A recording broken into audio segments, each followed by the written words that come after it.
boa cena, né, gente? Dos dois aqui. Muito bonito, hein, o momento que a gente teve.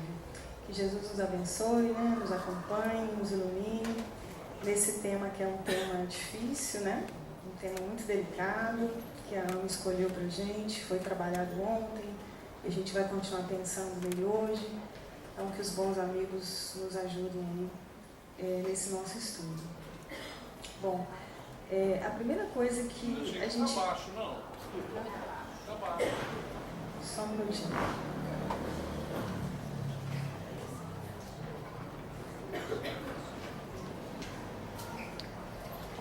Melhorou, gente? Melhorou? Obrigada. A primeira coisa que a gente precisa pensar sobre esse tema, suicídio, é que existem muitos mitos que cercam esse tema. Então a gente vai começar pensando um pouco sobre esses mitos que existem de uma forma geral, né, entre a sociedade. O primeiro deles é que não se deve falar de suicídio, que é um tema que você não deve abordar, especialmente com uma pessoa que não esteja bem, que esteja pensando em suicídio. Na verdade, é o contrário, nós precisamos falar sobre isso e nós precisamos fazer com que a pessoa fale sobre isso também. Então, o suicídio é um tema, infelizmente, né, atual na nossa sociedade e que a gente precisa encarar de frente e resolver essa questão aí que é de todos nós e que é de saúde pública. É um chamado assim, mais do que urgente para nós, enquanto sociedade, tentarmos reverter esse quadro que a gente tem visto aí. Então, a gente deve sim falar de suicídio, né? Não pode ser um tabu entre nós. A segunda ideia é de que quem realmente quer suicidar não avisa. Então, as pessoas às vezes ignoram os avisos, né? Se está dizendo, se está prometendo, se está ameaçando, é porque não vai fazer. Não, isso é um mito também. Quem pensa em suicídio avisa sim, e de diversas formas. Avisa de diversas maneiras e nós precisamos estar atentos com esses avisos. É um comportamento, é um sinal, é uma palavra, é uma ameaça, um ato. Então a pessoa avisa. E aí a gente pode, nesse momento, nesses primeiros avisos, começar a trabalhar com essa pessoa para tentar evitar esse fim tão trágico. O terceiro mito é que quem já tentou várias vezes suicidar só quer chamar a atenção. Que a pessoa está fazendo aquilo, mas que na verdade ela não vai chegar às vias de fato. É outro mito também. Quem tenta várias vezes, infelizmente, uma hora consegue. Então, graças a Deus que ela não conseguiu da primeira vez, ou da segunda ou da terceira, mas nós temos que parar isso. Quem tenta várias vezes é porque, infelizmente, está com um problema sim e que nós precisamos abraçar essa pessoa e trabalhar com ela para que ela não consiga chegar às vias de fato. E o outro mito é de que quem toma remédio é porque não queria morrer, que é como se fosse assim, um falso alarme. Não, quem toma remédio, quem faz qualquer outra coisa que atenta contra si próprio está sofrendo muito. Então, nós não podemos ignorar isso. Não é porque a pessoa escolheu este ou aquele método que ela não tinha a intenção de se matar. Então, quem toma remédio, sim, está com problema e está tentando, infelizmente, atentar contra si próprio. Esses são alguns mitos que nós temos aí e que a gente precisa derrubá-los. E quem é essa pessoa que suicida? Qual é o perfil? O que acontece com uma pessoa que chega a pensar no suicídio? A primeira coisa, o suicida ele é um esperançoso. Ao contrário do que a gente pode imaginar. Ele tem a esperança de que o sofrimento dele vai acabar. Ele tem a esperança de que não há nada depois, então que aquilo tudo vai cessar. Na verdade, quando a pessoa tenta o suicídio, ela não quer acabar com a vida, ela quer acabar com a dor. Ela quer acabar com o sofrimento dela.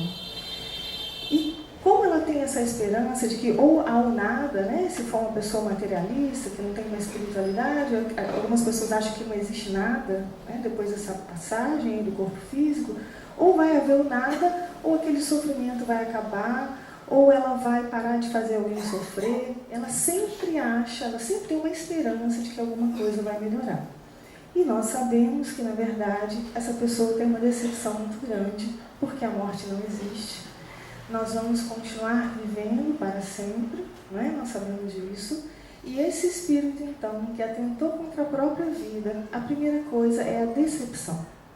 Porque ele percebe que ele continua vivo e agora o sofrimento dele é maior. Ele tinha um sofrimento anterior que o levou a esse ato tão insano, né? Impensado, às vezes até pensado, e agora ele está muito decepcionado porque as coisas pioraram. E o que acontece? O sofrimento vem, e nós sabemos, né, pelos livros, pela literatura espírita, que é um sofrimento muito grande. Então, o sofrimento que ele tinha antes era muito menor do que o sofrimento que ele enfrenta agora. E nesse sofrimento atroz, né, aquela pessoa, aquele espírito que já estava muito mal, ele entra em desespero. E nesse desespero, maior o sofrimento, maior a angústia e mais parece que aquilo se prolonga. Porque a gente sabe também, né, dos espíritos, que aquele sofrimento parece, a ideia é de que nunca vai acabar, que aquele estado vai durar para sempre, que aquele sofrimento perdurará infinitamente. Então o desespero vem. Depois do desespero vem a culpa. Né? Por que eu fiz isso? O que eu fiz com quem estava lá? A culpa se instala. E uma vez que a culpa se instala, aumenta-se o sofrimento. Porque a culpa, ela nos paralisa. A culpa faz com que nós fiquemos nos martirizando o tempo todo. Então a culpa, ela nos mantém naquele lugar, que é o contrário da responsabilidade. Se eu sei que eu sou responsável por alguma coisa, eu vou caminhar para corrigir aquilo. Agora, se eu me sinto culpado, eu fico paralisada nessa culpa. Então o espírito começa nesse sentimento de culpa e logo depois, com a graça de Deus, vem o arrependimento. E aí já começa uma melhora, né? Porque ele se arrepende do que fez, ele percebe o sofrimento, ele consegue se arrepender. E finalmente, quando ele se arrepende, se a gente lembrar de André Luiz, né? O que André Luiz faz? Ele faz uma prece.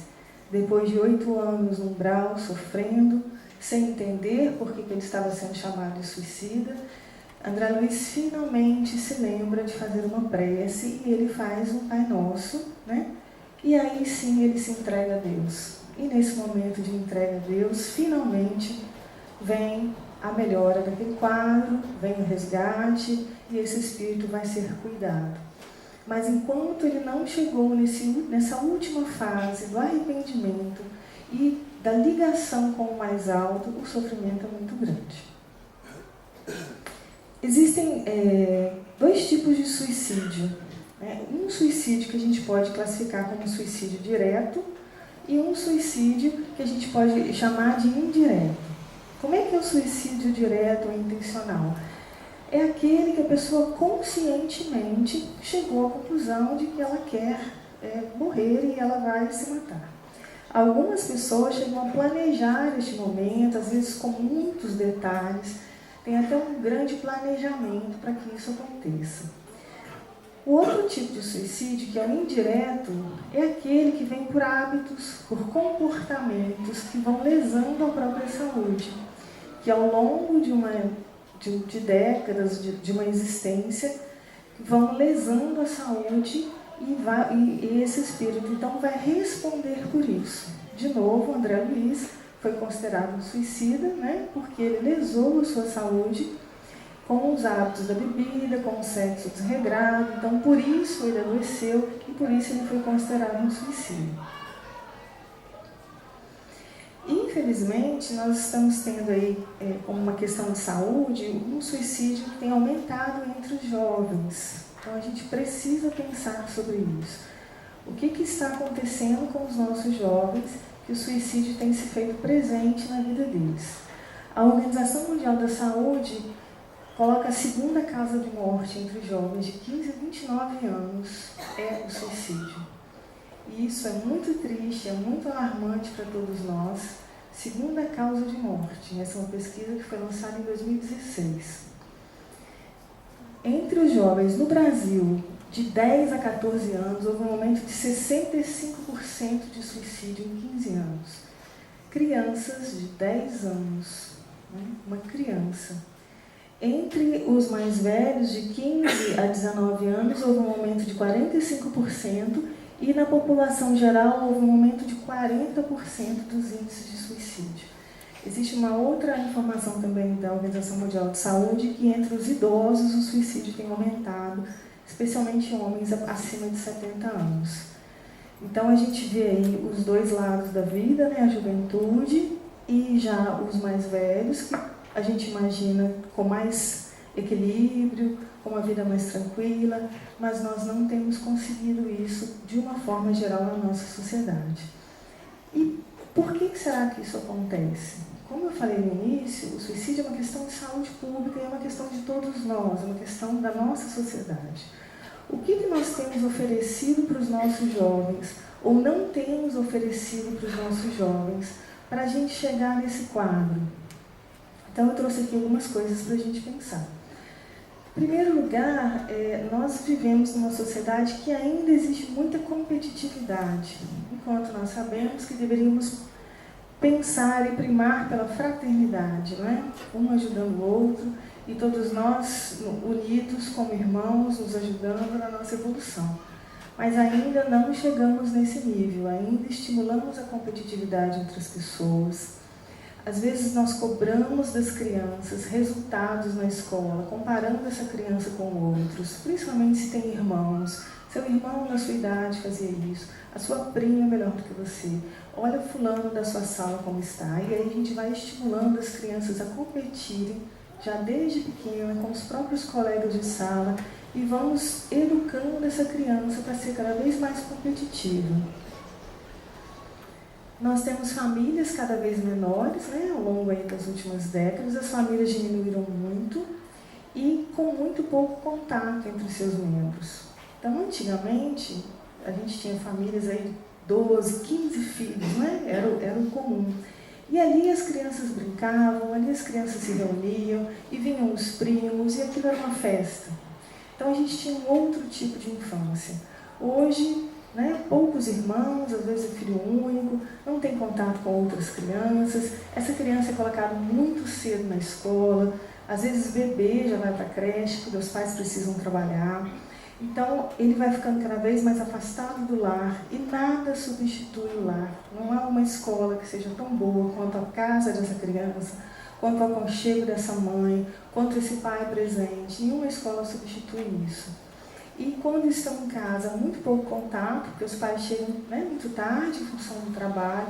Então, essa criança ela vai ficando sozinha e vai tendo que aprender a enfrentar algumas situações que talvez ela não precisasse se nós, enquanto sociedade, conseguíssemos nos estruturar de uma outra forma. O uso de álcool e outras drogas, né? Isso tem acontecido muito com os nossos jovens também. Nós vemos jovens, aí, adolescentes, 13, 14 anos, na rua à noite, expostos a situações que não precisariam estar expostos. Adolescentes que chegam em casa de madrugada. Então vão entrar em contato com álcool, vão entrar em contato com outras drogas, podem não usar, mas vão estar em lugares onde isso existe, onde vai ser oferecido. Então é uma apresentação ao mundo adulto muito precoce. E uma saciedade. Né? Os nossos jovens hoje sofrem porque eles não têm mais o que desejar. Tudo lhes é possível, tudo vem, tudo é muito mais fácil, tudo é possível de ter. Então, o que esse jovem vai desejar? Há 30, 40 anos, ou até um pouco menos, nós vamos lembrar que quando a gente queria alguma coisa, os nossos pais falavam assim: no final do mês, quando eu receber, se eu tiver dinheiro, no seu aniversário você vai ganhar o tênis que você quer. Não era assim? Hoje, tudo, dá-se tudo, o tempo todo, para as crianças, para os adolescentes. E aí isso vai num disparate, às vezes, muito em função dos pais não poderem acompanhar esses filhos. Então, eles acabam substituindo por questões materiais. E aí, como o jovem pode tudo, através de um celular, ele fala com alguém que está no Japão, ele começa a namorar hoje, amanhã já tem foto um anda para o outro no celular, isso acontece. Então, tudo é muito rápido, tudo se sacia muito rápido. E aí vem a angústia, e aí vem o que eu vou desejar. Então, esse quadro todo faz com que os nossos jovens vivam momentos muito difíceis e enfrentem situações que eles não precisariam enfrentar se nós acolhêssemos melhor os nossos jovens. Sinais que merecem atenção, então. Se eu tenho um jovem perto de mim, o que eu tenho que prestar atenção que pode ser um fator preditor para o suicídio? Não é um fator isolado, né? Nós vamos pensar em vários fatores juntos, então não quero alarmar ninguém aqui, mas existem alguns sinais que a gente precisa prestar atenção. Primeiro, mudanças de comportamento. O jovem vinha se comportando de uma maneira e aquilo muda. Às vezes bruscamente, às vezes não, mas há uma mudança significativa no comportamento dele. Depois, o rendimento escolar cai, porque é na escola, né, que ele vai mostrar a sua produtividade, então é lá que vai aparecer o problema. O rendimento escolar dele caiu. Esse jovem tende a ficar isolado. Chega alguém em casa, ele vai para o quarto. Se tem uma reunião de família, ele não quer ir. Se ele vai, ele se isola de todo mundo. Ele não quer mais ficar com os amigos. Ele está cada vez mais sozinho, mais fechado no mundo dele. Um sono de má qualidade. Jovens que dormem muito tarde ou que dormem muito mal, porque ficam na frente do computador, de televisão, e o sono é fundamental para a saúde mental, especialmente dos jovens. Os jovens, o cérebro jovem precisa de muitas horas de sono e precisa de um sono de qualidade. E nós vemos os nossos jovens cada vez mais tarde indo dormir, e isso prejudica a saúde, isso vai trazendo um desequilíbrio emocional, vai causando irritabilidade, dificuldade de aprendizagem.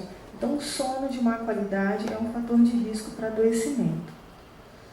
Má agressividade, né? Esse jovem ele não era agressivo, de repente ele passa a ser agressivo, ou ele ficou mais agressivo do que o normal dele. Ele está me indicando alguma coisa. Roupas que escondem o corpo, né? Está calor e ele está de manga comprida, não usa mais bermuda, só usa calça comprida. O que esse jovem está escondendo? Ele está se cortando? Ele está se automutilando? Pode ser que sim. Então eu preciso prestar atenção nisso. Por que ele está sempre escondendo o corpo dele? Muito tempo nas redes sociais, né? Eu não sei com quem esse jovem está falando, eu não sei o que ele está pesquisando, eu não sei o que ele está fazendo. Ele está cada vez mais nesse mundo virtual, que tem muitas coisas boas, mas tem muito perigo também. Eu recebi há pouco tempo uma cartilha que ensina as crianças a se enforcarem. Eu recebi isso no meu WhatsApp. Então, as crianças estão expostas a isso, os jovens estão expostos a tudo isso. E todos esses fatores juntos e mais alguns são sinais que merecem a nossa atenção, que nós precisamos investigar. No caso dos adultos, não há uma separação, é claro que tudo que eu falei para os jovens também serve para os adultos, mas existem algumas coisas específicas. Primeiro, melhora de um quadro depressivo. A depressão, se ela é uma depressão muito grave, a pessoa não tem nem energia, às vezes, para sair da cama. Mas, quando ela começa a melhorar, eu preciso muito vigiar essa pessoa, porque é nessa hora que vem o suicídio. Ele começou a melhorar, todo mundo relaxa, porque o fulano melhorou, e aí ele reúne forças e ele consegue finalizar aquela ideia que ele vinha alimentando. Então, uma pessoa que está melhorando, saindo de um quadro depressivo grave, eu preciso monitorar. E é por isso que os profissionais de saúde pedem que a pessoa continue no tratamento mesmo depois de ela ter melhorado. Até mais ou menos 6 a 9 meses é o recomendado dela continuar frequentando, né, o psiquiatra ou o psicólogo. Perda de emprego e status social, nós vimos isso acontecendo no Rio de Janeiro, quando começou, né, aquele problema todo econômico no Rio de Janeiro, as pessoas sem receber. Algumas pessoas suicidaram em função disso. Por quê? Às vezes é muito difícil, se a pessoa é materialista, né, é muito difícil para ela perder status social, ter que mudar o ritmo de vida, ter que tirar os filhos de um colégio que era muito bom. Então ela não consegue enfrentar essa dificuldade e aí algumas pessoas podem pensar em suicídio em função disso. Separação, né, que é um processo que nem todo mundo consegue passar por ele de uma forma melhor, né, mais tranquila, como as pessoas se desesperam muito. Em alguns momentos isso pode acontecer. Um diagnóstico psiquiátrico, né, todas as doenças psiquiátricas, os transtornos mentais, eles são fatores de risco, especialmente bipolaridade, esquizofrenia. Existem alguns diagnósticos que têm maior associação. Doenças crônicas, pessoa que vem lutando aí há 10, 20, 30 anos com uma doença e que está cansada e que não suporta mais, isso pode ser um fator de risco. Falta de espiritualidade e religiosidade, nós sabemos disso, né? Quando se tem uma crença, quando se tem uma espiritualidade, a gente consegue passar pelos problemas de uma forma muito melhor, isso é comprovado cientificamente. Nas pessoas que têm fé, o corpo responde melhor, esse espírito vai lidar melhor com as dificuldades. Então, os materialistas, os agnósticos, têm um fator de risco também para suicídio. Baixa resiliência, que é aquela capacidade que eu tenho de levei as pancadas da vida, mas me refiz, né? E vou continuar caminhando. Algumas pessoas têm uma baixa resiliência, têm dificuldade para isso, se deixam abater muito e não retomam o estado inicial em que elas estavam. Sentimento de culpa, desespero, inquietação, né? Como eu falei, a culpa ela paralisa, ela martiriza. Então a culpa precisa ser trabalhada para se transformar em responsabilidade pelos atos. E o desespero e inquietação e agitação, tudo isso é um fator de risco. O histórico familiar, né? Às vezes a gente vê famílias que mais de uma pessoa já tentou, e às vezes ele vem de uma mãe ou um pai. Nós espíritas sabemos que isso não é genético, né? Nós sabemos que tem um comprometimento ali daqueles espíritos todos, não se reuniram à toa. Às vezes é um processo obsessivo que está atingindo toda a família, porque a gente não consegue imaginar um suicídio sem um processo obsessivo, né? Nós sabemos disso. Então, um histórico familiar de suicídio é fator de risco. Preparo de documentos, né? A pessoa começa a organizar a vida dela, começa a separar documentos, começa a se organizar, coisas que ela não fazia antes. Isso pode ser um sinal. Doações, né? Dá uma coisa para um, diz para o outro, ó, pode dar mais para você. Então você vê que claramente ali tem um planejamento, que não está sendo falado, mas está sendo mostrado. E mensagens em tom de despedida. Se acontecer alguma coisa comigo, saiba que eu te amo muito, deixa um bilhete para alguém, não me esqueça, manda uma mensagem, me perdoa. Então esses sinais e esses fatores reunidos são fatores que devem nos chamar a atenção. E quais são os fatores de proteção para o suicídio? O que ajuda para que a pessoa consiga passar pelos momentos difíceis da vida dela sem chegar a pensar ou a cometer um suicídio? Apoio da família, dos amigos ou outros relacionamentos que essa pessoa julgue como importantes na vida dela. Então, o fato de eu saber que eu tenho onde me apoiar, que eu tenho uma rede de proteção, e isso é um fator muito importante para qualquer adoecimento mental.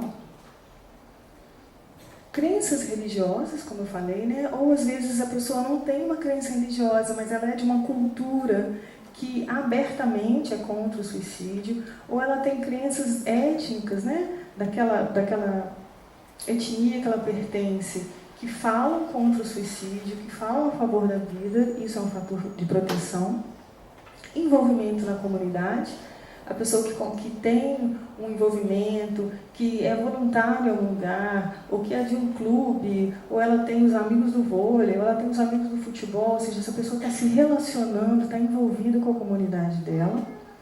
Uma vida social satisfatória, né? Aquela pessoa que faz amigos, e aí alguém chama para o aniversário, o outro faz um casamento, chama, o outro vai fazer um churrasco, convida. Então essa vida social ela é importante como fator de proteção para a saúde mental. Uma integração social que pode ser através do trabalho, pode ser um trabalho voluntário ou um trabalho formal dela, ou qualquer outra ação que ela desenvolva na comunidade. Então a gente está vendo que a comunidade sempre é muito importante. Nós somos seres sociais. Nós não fomos criados para viver sozinhos. Então, quanto mais a gente consegue se relacionar e estabelecer bons relacionamentos, mais nós estamos nos protegendo psiquicamente. Acesso a serviços de cuidado mental. Então, a facilidade dessa pessoa ter acesso a profissionais que vão ajudá-la a restabelecer ou a cuidar da saúde mental dela, isso também é um fator de proteção. E como é que eu vou agir se eu percebo esses sinais ou se eu sei que alguém está pensando em suicidar?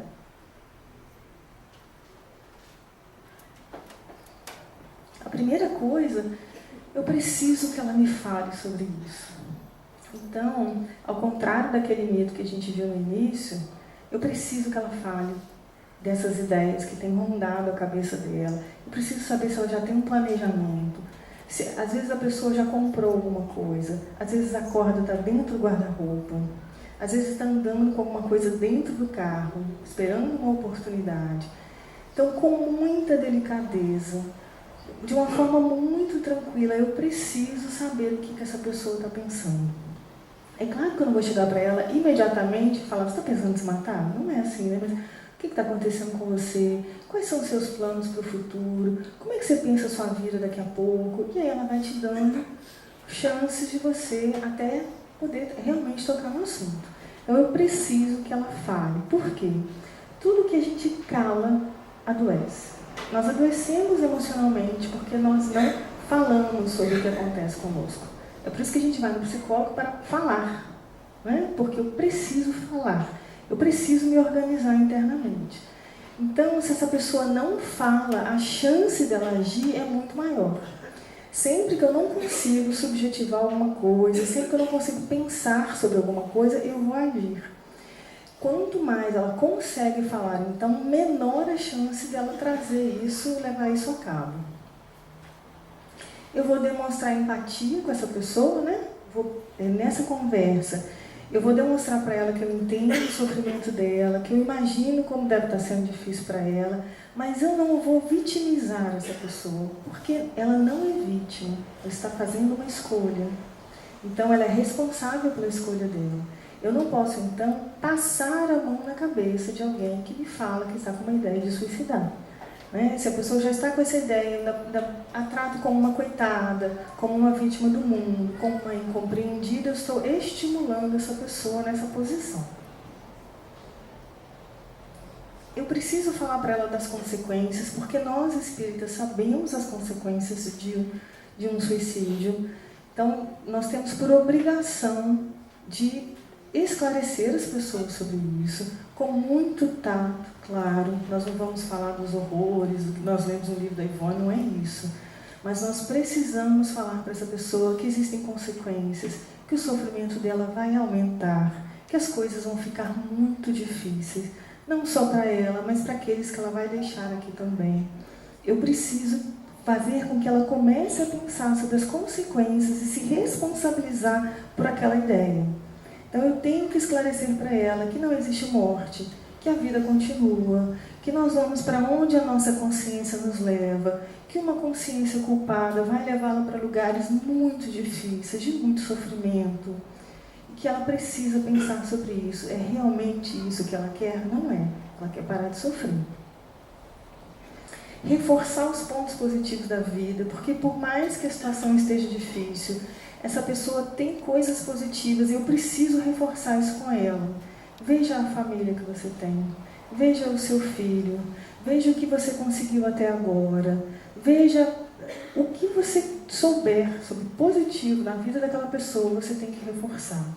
Ela vai querer debater com você, mas eu sou um estorvo para minha família, mas ninguém gosta de mim, e eu preciso ir trazendo coisas positivas que ela tenha na vida dela e que ela se esqueceu ou que ela não está valorizando mais.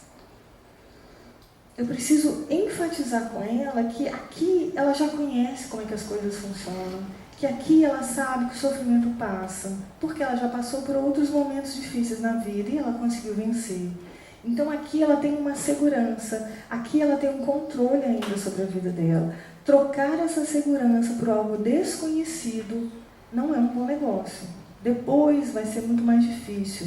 Então eu preciso ir mostrando para ela que estar aqui é muito melhor em comparação com a ideia que ela está alimentando. Enfatizar, como Emmanuel nos ensinou, né, que tudo passa.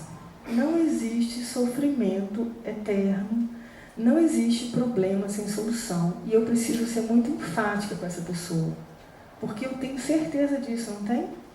Eu não aprendi isso no Espiritismo? Tudo passa, esse sofrimento vai passar, você vai conseguir. Nós vamos juntos tentar uma solução para isso. Então eu preciso dizer isso para essa pessoa.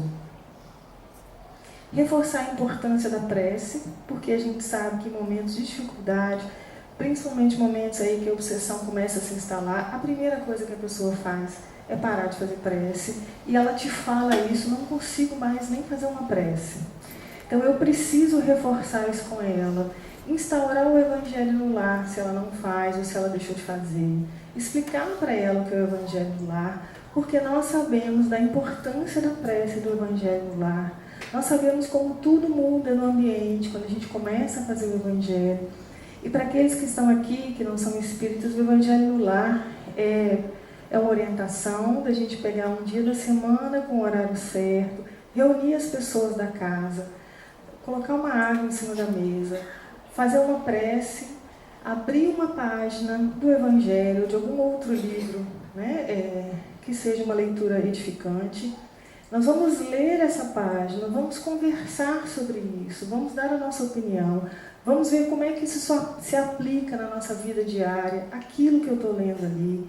Ao final nós vamos fazer uma outra prece, vamos tomar aquela água que foi fluidificada. Isso é o Evangelho no lar. É um compromisso que eu tenho de pelo menos uma vez por semana, na mesma hora, me reunir, porque os bons espíritos vêm até a minha casa para me protegerem, para me orientarem. Então, gente, é o luxo do luxo, não é? O Evangelho no lar. Você saber que espíritos evoluídos estão investindo o tempo deles em você. Eles vão à sua casa estudar com você, te orientar, te pacificar. Então a gente precisa instalar o Evangelho no lar, especialmente nesses casos. E avisar os familiares: eu não posso ficar com isso para mim. E eu preciso dizer isso para essa pessoa: olha, eu vou avisar a sua família. Quem que eu chamo? É seu pai, é sua mãe, é seu irmão? Eu preciso avisar as pessoas que aquela ideia está passando na cabeça de fulano. Por quê? Porque eu preciso que várias pessoas formem uma rede para a gente conseguir segurar aquela pessoa e ajudá-la nessa dificuldade. E eu vou procurar ajuda profissional, porque eu também não é um assunto para nós leigos, né? Assim, falei, não é assunto para os leigos querer dar conta de uma pessoa que está pensando em suicidar. Para os profissionais é um desafio muito grande, então a gente precisa levar essa pessoa aos profissionais. E aí a gente vai ver o que eu não devo fazer, né? O que eu não faço numa situação dessa? Eu não vou, de forma alguma, ignorar aquela situação, né? Eu sei que a pessoa não está bem, eu estou vendo fatores de risco ali, mas eu vou fingir que eu não estou vendo, eu vou deixar para lá, porque se eu tocar no assunto pode ser pior. Não, eu preciso encarar aquela situação, então eu não vou ignorar. Eu não vou ficar chocado, envergonhado, em pânico na frente da pessoa, porque eu não vou ajudar. Não acredito, não é possível que você está pensando isso, que horror, meu Deus. Porque aí eu não vou conseguir ajudar essa pessoa. Eu não vou desafiar essa pessoa, eu duvido que você tenha coragem de fazer isso. Jamais eu vou fazer uma coisa dessa. Você está querendo me aparecer, você não vai fazer isso nada, então nunca eu vou fazer isso. Eu sempre vou trabalhar com o pior cenário, porque na dúvida, vamos pensar no pior cenário, que a pessoa realmente está disposta a fazer aquilo. Eu não vou fazer com que o problema dela pareça muito banal. É por causa disso que está sofrendo? Não é possível. Eu não vou fazer isso, porque para ela é um sofrimento muito grande. Então eu preciso respeitar essa dor que essa pessoa está vivendo. Eu não vou dar falsas garantias para essa pessoa, porque se eu errar um pouquinho, ela vai ver, tá vendo? Eu estava certa. Então eu não vou garantir para ela, por exemplo, que se ela se separou, o marido dela vai voltar. Te garanto que ele vai voltar para você. Eu te garanto que tudo vai se resolver amanhã. Eu não posso fazer isso. Eu posso garantir para ela que se ela começar a fazer pressa, ela vai melhorar. Eu posso garantir para ela que Deus quer o melhor para ela. Isso eu posso garantir. Mas jamais coisas que eu não tenho certeza ou que eu não vou poder cumprir. Eu não vou jurar segredo, né? A pessoa fala, por favor, não conta para ninguém. Não, eu preciso contar sim. Eu não posso guardar esse segredo comigo. Isso não pode ser um segredo nosso. Você precisa de ajuda e eu também preciso de ajuda para te ajudar. Eu não vou deixar essa pessoa sozinha, né? Eu preciso monitorar essa pessoa. Então, a pessoa me conta que quer se matar, já tem um planejamento, eu falo, então tá, amanhã eu volto e deixo ela sozinha. Eu não vou fazer isso. Então eu preciso que alguém esteja sempre com essa pessoa. Por isso que eu preciso ter uma rede, né, para ajudar essa pessoa. Em alguns casos, se é um caso realmente mais grave, que já tem cabimento, aí essa pessoa precisa ser internada, inclusive. Então é por isso que eu preciso de profissionais cuidando dessa pessoa. Por quê? A internação, ela funciona como uma barreira, porque ela vai ser monitorada, então ela está ali sendo vigiada. Em alguns casos, a gente precisa realmente chegar nesse ponto. E aí a FEB tem uma cartilha, um livreto, né, em defesa da vida, suicídio não, que a gente consegue baixar na internet.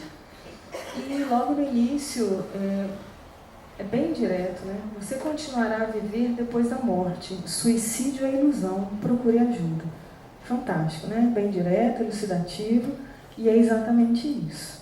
E nessa cartilha há uma citação, né, do Evangelho segundo o Espiritismo: a calma e a resignação adquiridas na maneira de considerar a vida terrestre e a confiança no futuro dão ao espírito uma serenidade que é o melhor preservativo contra a loucura e o suicídio. Então o Evangelho me ensina que eu preciso me resignar frente às situações que neste momento eu não consigo resolver. Eu preciso me resignar frente às decisões de Deus para a minha vida, porque são as melhores. Né? Isso nos faz lembrar de Paulo, quando Jesus fala para ele: não recalcitres contra os aguilhões. Né? Para de sofrer, porque você está sofrendo porque você quer. Isso que ele fala para Saulo, né? Não recalcitres mais, se entrega. E essa calma e essa serenidade nós vamos ter à medida que nós vamos nos espiritualizando mais, independente da nossa religião, né? Cada vez que a gente consegue se espiritualizar um pouco mais, entender mais do Evangelho, da proposta de Deus para nós vamos conseguindo essa calma e essa confiança na vida. É citado também a questão 957 do Livro dos Espíritos. Quais são, em geral, com relação ao estado do espírito, as consequências do suicídio? E os espíritos respondem para Kardec: as consequências do suicídio são muito diversas, não apenas fixadas, e em todos os casos são sempre relativas às causas que o produziram. Há, porém, uma consequência a qual o suicida não pode escapar: o desapontamento. Ademais, a sorte não é a mesma para todos, depende das circunstâncias. Alguns expiam a sua falta imediatamente, outros em nova existência, que será pior do que aquela cujo curso interromperam. Então, os Espíritos nos explicam com muita clareza. Primeiro, muitas consequências, elas são diferentes, né? Não há uma pena inicial fixada, isso vai depender da causa que produziu o suicídio, mas o desapontamento vem para todos. A sorte, né, não é a mesma, vai depender das circunstâncias, e aqui eu quero chamar a atenção para o verbo. Alguns vão expiar essa falta imediatamente. Expiar é muito diferente de ter provas, não é? Nós sabemos que estamos no planeta de provas e expiações. A expiação é em função de algum ato meu do passado, que foi um ato que lesou demais, que foi contra as leis divinas, de uma gravidade maior. Então eu vou expiar na... Ui, desculpa. Peraí, onde que eu estou? Voltei, né? Então, eu vou expiar, ou seja, eu vou renascer de uma forma tal que eu preciso resgatar aquilo que eu fiz lá no final. Aí eu vou vir com um corpo que não me permite fazer novamente o que eu fiz, ou eu vou vir com um transtorno mental, alguma coisa mais grave, que eu vou repassar, então, aquele meu erro, né? Naquela vida, que eu vou precisar de muito mais calma, de muito mais resignação agora, para depois continuar em uma próxima encarnação da minha caminhada. Então, os Espíritos falam claramente em expiação e que a próxima reencarnação vai ser mais difícil. E aí, nesse livreto da FEB, tem entrevistas com espíritos suicidas. E essa é uma moça que suicidou, e ela diz o seguinte: eu refletia no suicídio com a expectação de quem se encaminhava para uma porta libertadora, tentando inutilmente fugir de mim mesma. Inutilmente, porque agora ela sabe que quando a gente desencarna, aí que nós nos encontramos conosco mesmos de verdade, aí que a nossa consciência vai aflorar e vai nos dirigir né, para onde nós vimos alimentando com a nossa vida, com a nossa maneira de viver. E ela diz, era inútil, eu tentei fugir de mim mesma, mas eu tive que me encontrar e me encarar. E aí a próxima pergunta que fazem para ela é: que aguarda para o futuro? É Manuel Filomeno que está entrevistando ela. Tenho fome de esquecimento e de paz. Trabalho de boa vontade em meu próprio burilamento.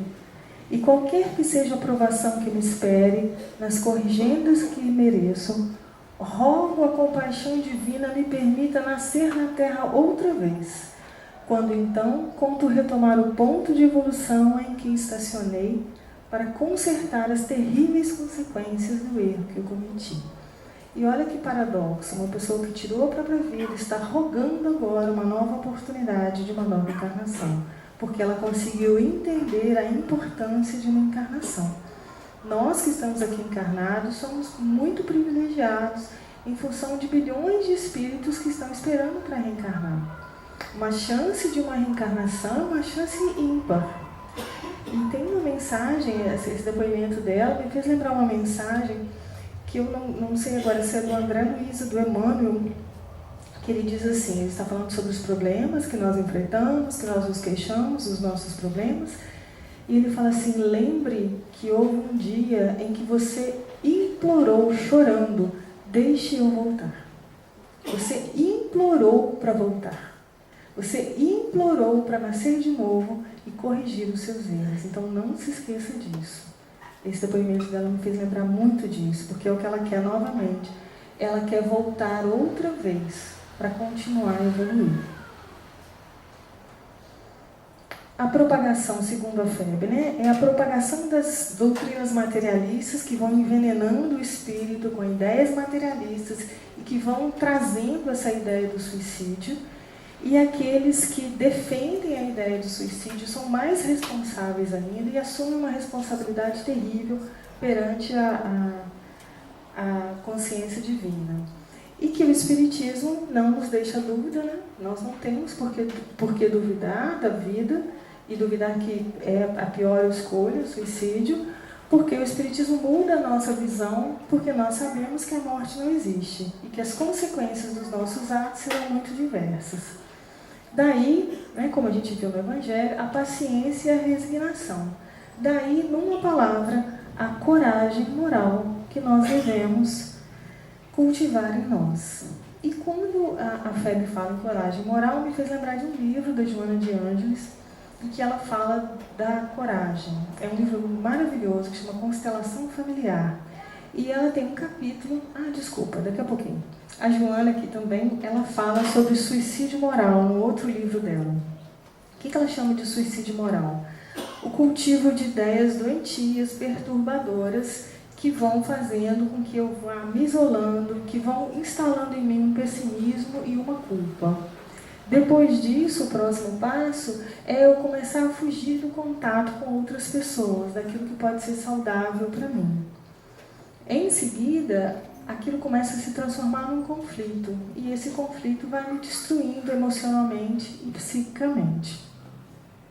Da mesma forma, aqueles que se entregam aos vícios, né, desde uma dependência química que se instala até os vícios morais, que também estão contribuindo para o suicídio moral.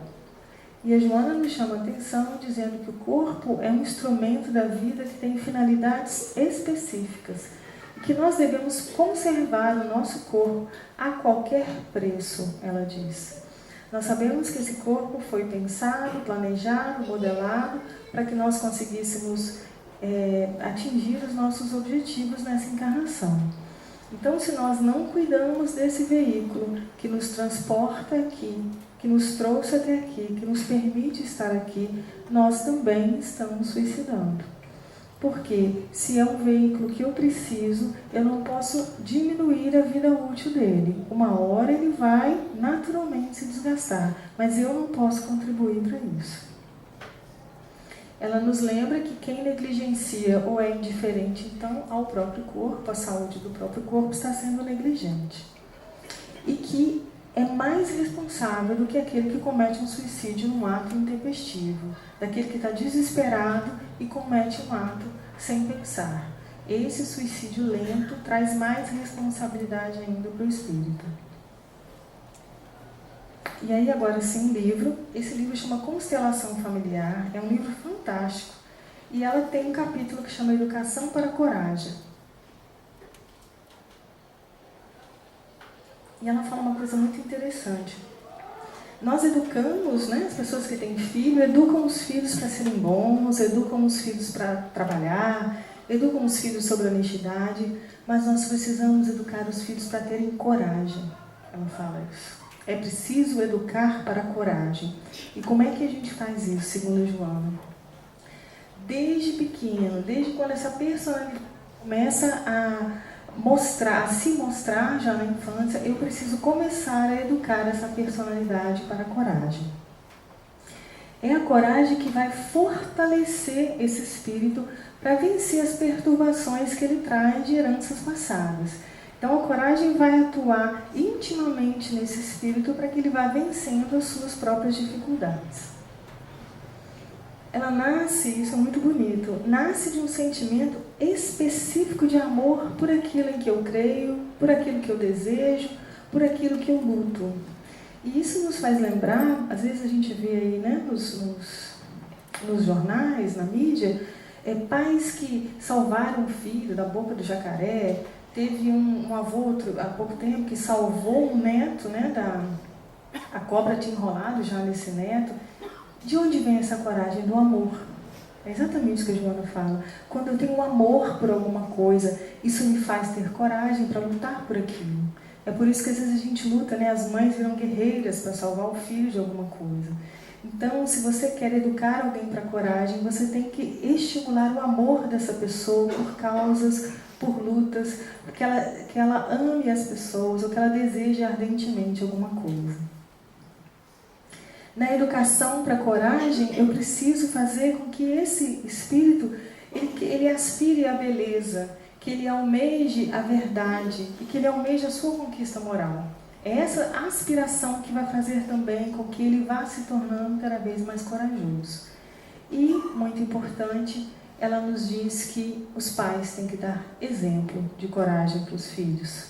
Que pais que murmuram, ou se queixam, se entregam a lamentações, não são bons exemplos. E que os pais precisam se referir aos acontecimentos negativos da vida com naturalidade, porque nós sabemos que teremos dificuldade na vida. Então, os pais têm que ser exemplo de coragem para os seus filhos. Somente com a coragem é que nós conseguimos combater o mal e as expressões do mal. E aí a gente lembra, né, quando Kardec pergunta quem é maior, o bem ou o mal, o que os espíritos falam? O bem é tímido, né? Então, o mal faz estardalhaço, por isso que parece que ele é maior. E o bem, né, e os bons têm que começar também a ganhar espaço, deixarem de serem tímidos para ocupar os seus lugares. E é isso que a Joana está fazendo. Precisamos de coragem para combater o mal. E ela vai citar, claro, Jesus, que ela chama do herói da coragem e o herói da cruz, que o exemplo de coragem de Jesus permanece como um estímulo para nós, para nos iluminarmos e para querermos nos encontrar com Ele um dia, porque nós alcançaremos esse dia, com certeza. E a FEB faz um guia de prevenção espírita para o suicídio. Qual é a prevenção espírita? Ações que usualmente os centros espíritas têm. A prece, o passe, o estudo, os grupos de estudo, o trabalho no bem, qualquer que seja ele, o diálogo fraterno, né, que aqui a gente chama de atendimento fraterno, o esclarecimento doutrinário aos espíritos obsessores nas reuniões mediúnicas, o tratamento à distância, que nós temos aqui na casa toda quarta-feira, entre outras ações que um centro espírita pode ter. Então, isso aqui é um conjunto de ações que nos ajuda a prevenir esse desespero, essas ideias que podem assomar a cabeça de alguém, que podem chegar ao espírito com uma ideia falsa de libertação. Essa aqui é a prevenção que uma casa espírita deve fazer ao suicídio. E o Emmanuel também tem Nesse mesmo livreto, o Emmanuel também tem um guia de prevenção ao suicídio. O que ele vai nos dizer?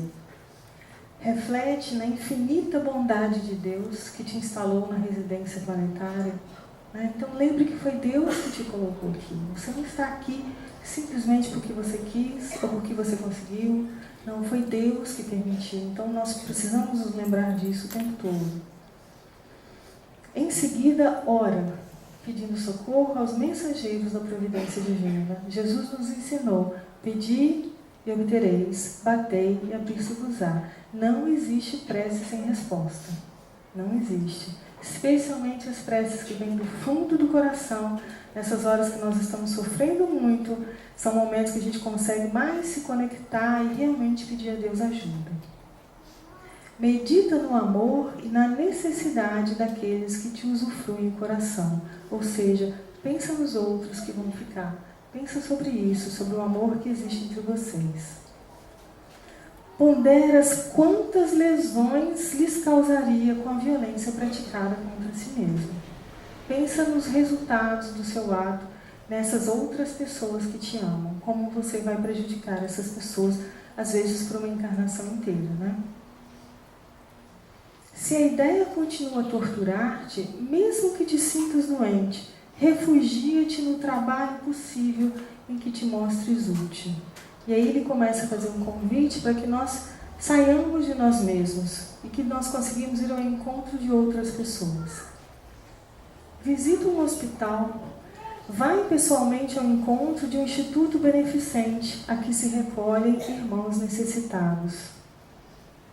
Lembra-te de alguém que saibas em penúria e busca aliviar-lhe o sofrimento, a aflição. Comparece aos contatos que se encontram em presídios, de maneira a prestares a esse ou aquele algum pequenino favor.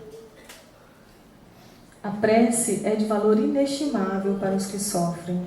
Devemos orar sempre que estivermos diante de um desafio existencial, sempre que formos atingidos pelas provações da vida. Nesse sentido, o espírito suicida ou alguém que queira fugir da vida deve buscar conforto espiritual na prece. Não desprezes, portanto, a leitura de alguma página esclarecedora, capaz de renovar-te os pensamentos. Então, o Emmanuel é muito claro para nós, ele diz: saia de você mesmo. Porque em muitos momentos, a gente pode pensar também no lado egoísta do suicídio. É um egoísmo, de certa forma, e é isso que ele diz: deixe de ser egoísta e veja o sofrimento que você vai causar e vá ao encontro de outros que sofrem muito mais do que você. É isso que o Emmanuel está nos dizendo. E ore e peça a Deus para te ajudar. A Joana diz que nada justifica o ato insano. A noite tempestuosa de hoje sempre cede lugar ao dia claro e risonho de amanhã.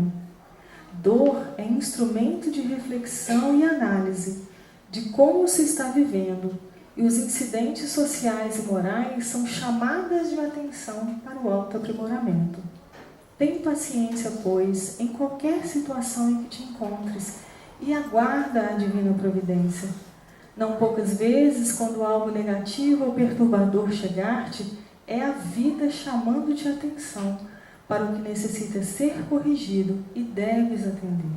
Então a Joana nos desperta para que tudo que acontece na nossa vida é uma possibilidade de aprendizado, é uma possibilidade de crescimento, é uma chance de evolução que nós temos frente aos problemas que nós temos que enfrentar. O convite dela é esse, então. Use isso como uma lição e aguarde a providência divina. Onde procurar ajuda, para as pessoas que têm ideias suicidas? No Evangelho, em primeiro lugar. O Evangelho, eu ouvi isso aqui uma vez nessa casa, eu nunca mais esqueci. Do Walter de Belo Horizonte. O Evangelho tem resposta para tudo.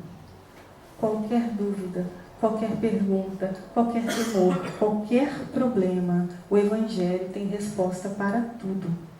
Então, que nós nos lembremos disso. Em todas as nossas dificuldades, sempre o Evangelho em primeiro lugar. Na estratégia social da família e nos CAPs, ESF, que são os postos de saúde, e os CAPs, que são o Centro de Atenção Psicossocial, que trabalham com as pessoas que estão em sofrimento mental. no atendimento fraterno das casas espíritas, onde você vai poder ser ajudado, você vai ser ouvido, você vai ser orientado com relação à doutrina. No passe virtual, isso é muito interessante, já existe passe na internet, o Instituto André Luiz tem um passe virtual, você coloca lá passe virtual, eles vão te dar as instruções do que você deve fazer. Então, você pode usar a internet a seu favor nesse momento. No SOS Preces da FEAC, que é em Juiz de Fora, eles têm esse telefone, 3236-1122, você pode ligar e pedir preces. E no Centro de Valorização da Vida, 188, que agora é gratuito, né? Foi um grande ganho que a gente teve, você não paga a ligação. E eles são especializados em ouvir pessoas que estão com pensamento suicida. E aí a gente não pode deixar de falar de Maria, né? Ontem o Rony falou de Maria. A gente sabe que Maria tem um trabalho extenso no plano espiritual com os seus servidores, né? A Legião dos Servos de Maria é que faz o resgate dos espíritos suicidas. Maria, não tem palavras, né, para falar sobre Maria. Eu queria só ressaltar essa beleza, essa doçura. Este, para quem não sabe, é o retrato mesmo de Maria. Ela é assim. Emmanuel foi descrevendo para o Chico, e o Chico descreveu para um retratista na década de 50 ou 60, se não me engano, e ele fez o retrato de Maria. Então, essa é Maria de verdade. Emmanuel foi dizendo, retoca ali, muda isso, muda aquilo, até chegar. E ela é linda, e ela é maravilhosa, e ela é nossa mãe. Então, que nós nos lembremos de Maria nesses momentos de dificuldade, porque nenhum de nós teve um sofrimento maior do que o sofrimento de Maria, que acompanhou seu filho na morte, que se resignou frente à vontade de Deus mais de uma vez e acompanhou Jesus até o final. A gente não consegue imaginar que sofrimento foi esse. E Maria, tem um livro que chama Maria de Nazaré, que descreve exatamente uma compilação dos livros da Ivone Pereira, e ele descreve que Maria estava em casa e João chega e diz para ela que Jesus tinha sido preso. E a primeira coisa que ela começa a pensar, né, no coração de mãe é que não é possível, ele não fez nada de errado, ele é tão bom, e ela pede que João volte, né, para a rua para trazer outras notícias. E aí ele fala que realmente Jesus tinha sido encarcerado. Ela sai de casa à noite, tentando encontrar Jesus, ela vai até onde ele está preso, eles não deixam que ela entre. E a gente imagina um coração de mãe nessa situação. E no caminho ela pensava, mas meu filho, alguém vai, essas pessoas todas que ele ajudou, é claro que virão, né, a favor dele, testemunharão a favor dele, nada vai acontecer. Ela volta para casa, naquele sofrimento todo, até que no outro dia, né, infelizmente, aquilo tudo aconteceu. E então Maria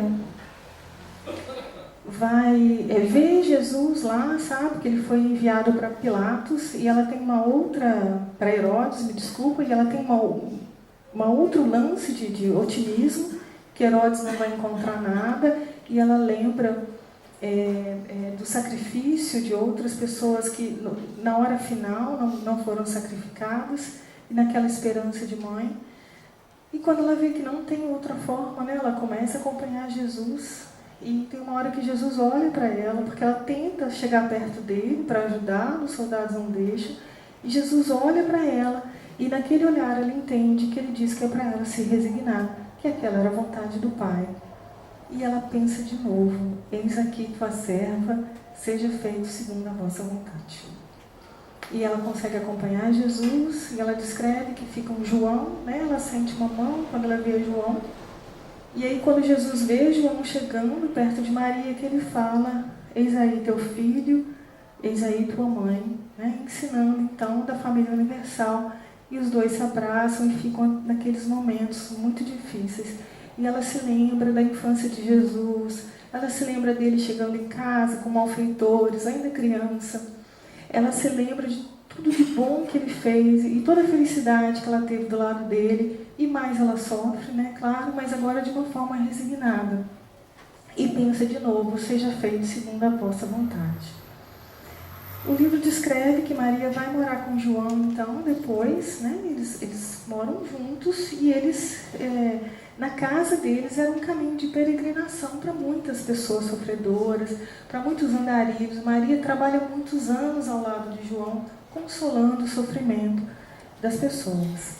Uma noite ela está em casa sozinha, porque João tinha muitos afazeres, e chega um andarilho, mais um, como sempre chegava, um mendigo, e começa a conversar com ela, e ela começa a sentir alguma coisa diferente. E ela pensa, por que ele está me falando coisas boas ao invés de me pedir coisas? Todos que vêm aqui me pedem. E ele me fala de uma tal forma que me consola.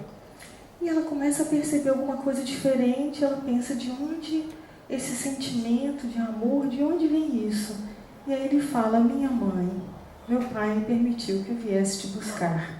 Então ela vai descrever o desencarne de Maria. E aí, Maria então, né, precisa da noite para encerrar o processo de desencarne, mas ela pede que ela quer rever alguns lugares onde ela esteve. E aí então ela vai a Genezaré, ela vai a outros lugares, no Tiberíades, e quando ela finalmente vai partir, ela se lembra que ela tem notícias daqueles que estão sofrendo em nome de Jesus, que são os cristãos que estão sofrendo em Roma, no circo, e ela pede para ir até lá. Quando ela chega e vê, né, Roma, ela já totalmente diferente do que ela estava acostumada, ela já se assusta com aquele estilo de vida, e ela vai até os lugares onde os cristãos estão presos, vê o sofrimento de todos eles, consola-os, e tem uma moça em especial que chama a atenção de Maria, e ela fala com ela, canta, minha filha, canta para aliviar o seu sofrimento. E aí é por isso que os cristãos entravam então no Circo Máximos cantando. Foi uma orientação de Maria, um consolo de Maria para aqueles espíritos naquele momento tão grave.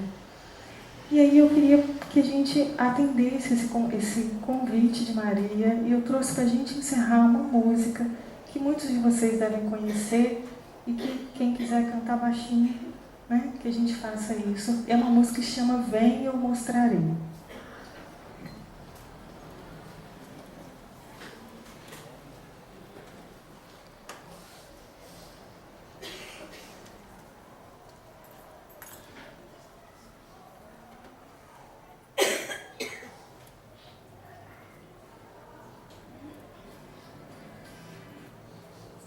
Para mim?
nós nos lembremos, né? Que a gente consiga se lembrar que Jesus nos falou, que brilhe a vossa luz, vós sois o sal da terra. Que a gente se lembre disso, da nossa importância, da importância dessa encarnação, de como nós somos especiais, nós somos filhos de Deus. E isso não tem como descrever. E o nosso único destino é a perfeição relativa. Nós sabemos disso. O único destino que nós temos é evoluir e nos desenvolver cada vez mais.